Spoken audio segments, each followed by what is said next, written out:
Very good morning, children. I hope that everyone is completing your answers by staying at home. And today we are going to start the next fourth online video of first lesson India and its relief features. In the previous video we discussed regarding the Peninsular Plateau and Thar Desert. And now we are going for the next relief feature, that is coastal plains. Let us start it. What is a plain area? In Indo-Gangetic plain we have already discussed regarding this. Plain area, which is a flat surface, is called as a plain area. Then what is a coastal plain? When any of a flat surface is in between the mountains and the coast region, then it is called as a coastal plain. Let us see this. Once see the picture here, children. This is the southern part of India. This is Western Ghats and this is Eastern Ghats and this is Nilgiris. You can see that by this line is the coastline and these are the Western Ghats. In between you can see a gap, little gap, very little gap is there, and that is only the plain which we called as coastal plain. This is called as Western Coastal Plain. And coming to here, these are the Eastern Ghats and this is the East Coast line. In between you can see wider gap, that is called Eastern Coastal Plain. And Western Coastal Plain extends from Rann of Kutch to Kanyakumari and Eastern Coastal Plain from Odisha to Tamil Nadu. Let us discuss this. Two divisions. Coastal plains are divided into two divisions, Western Coastal Plain and Eastern Coastal Plain. Let us discuss about the Western Coastal Plain first. Extended from Rann of Kutch to Kanyakumari. Rann of Kutch is in Gujarat and here it is Kanyakumari. Up to here it was extended. It is narrower. It won't have lot of width here. It is so narrow compared to Eastern Coastal Plain. Uneven and broken hilly terrain. Here there will be a mountains even in the plain also, but they are not even. We can see that broken hilly terrain. Next one, no lakes. One lake is also not present in the Western Coastal Plain and not suitable for agriculture. Here, it is not at all properly suitable for agriculture as it did not have any fertile soil. Next, let us discuss regarding the coastal plains of this only. Different names are given to the coastal plains in west side. First one, Konkan Coast. This is very important, children. Konkan Coast. The states of Maharashtra and Goa, the coastal plains of Maharashtra and Goa is called Konkan Coast. And the coast of Karnataka is called Canara Coast. The coast of Kerala is called Malabar Coast. The coastal plains are divided in west side in these type.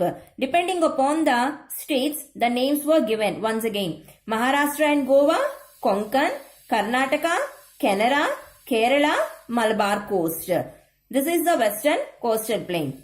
Now let us discuss regarding the Eastern Coastal Plain. It extends from Mahanadi to Odisha, in Odisha to Kaveri Delta in Tamil Nadu. I already explained regarding Mahanadi in the previous video. In Odisha state we can see Mahanadi river. From there to in Tamil Nadu, the Kaveri river is there. The deltas of Kaveri. Up to there, this plain is extended. And next, it is wider.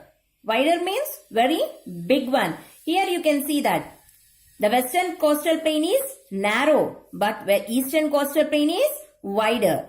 It is somewhat big one compared to Western Coastal Plain. And next one, it is formed by the rivers of Mahanadi, Godavari, Krishna and Kaveri. So, four rivers are very important rivers in peninsular part of India. And these rivers are called as the peninsular rivers.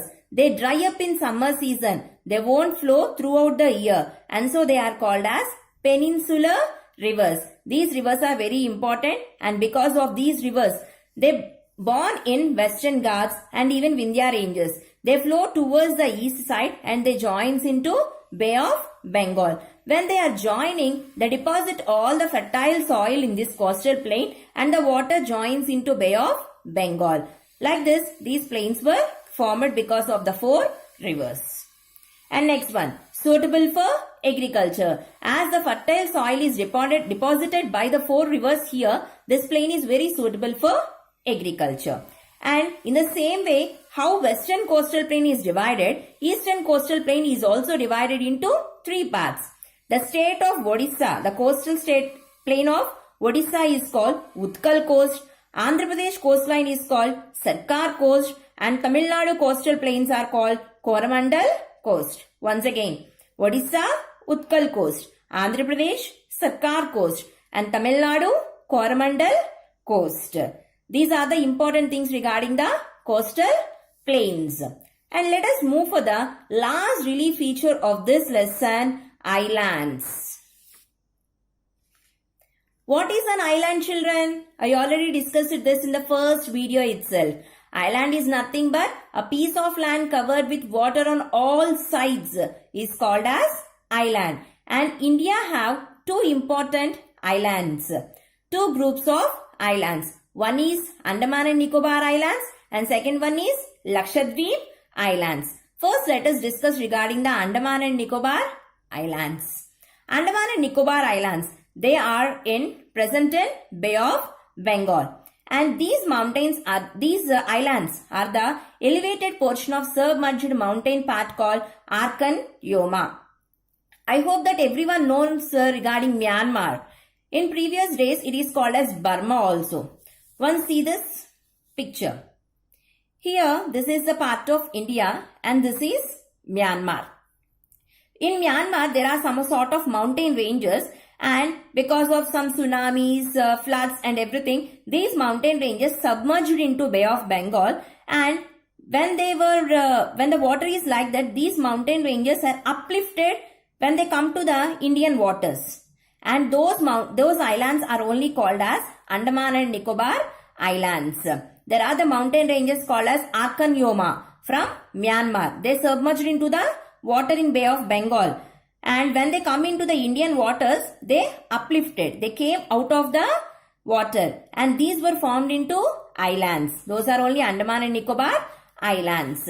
And in Andaman and Nicobar Islands, there is 2 important islands, Narkondam and Barren Island. These are of volcanic origin. Till today, if you go to Barren Islands, if you walk on these islands with barefoot, you can feel the sensation of burning of magma inside this land. So still we can feel that. So these 2 islands are of volcanic origin. And southern tip of India, there is Indira Point. It is located in Nicobar Island, but now it was not there. It is submerged during 2004 tsunami. Next one, Lakshadweep Islands. These are located in Arabian Sea. And these are of coral origin. What are corals? We call in Telugu Pagadapu Divulu. That is coral origin. We can see the coral reefs here. And it occupies 32 square kilometers of area. And here we can see great variety of flora and fauna. What is flora and fauna? Different types of plants and animals that we can see in this Lakshadweep Islands. And when we go for the Andaman and Nicobar Islands, many islands are there, but only few islands are inhabited by the mankind, and remaining islands were not at all known to any of a person, and they were not at all revealed till now. But in Lakshadweep Islands, we call by name Lakshadweep, Lakshadweepalu. That is only by name, but it is very small islands, and it occupies only 32 square kilometers. This is regarding the islands. I hope that everyone understand the 6 relief features of the first lesson. And here is your assignment. Write the differences between eastern and western coastal plains and what are the 2 islands of India. Write these 2 lessons in your classwork. And with this, we completed the first lesson. And meet you in next video with the second lesson. Thank you, children.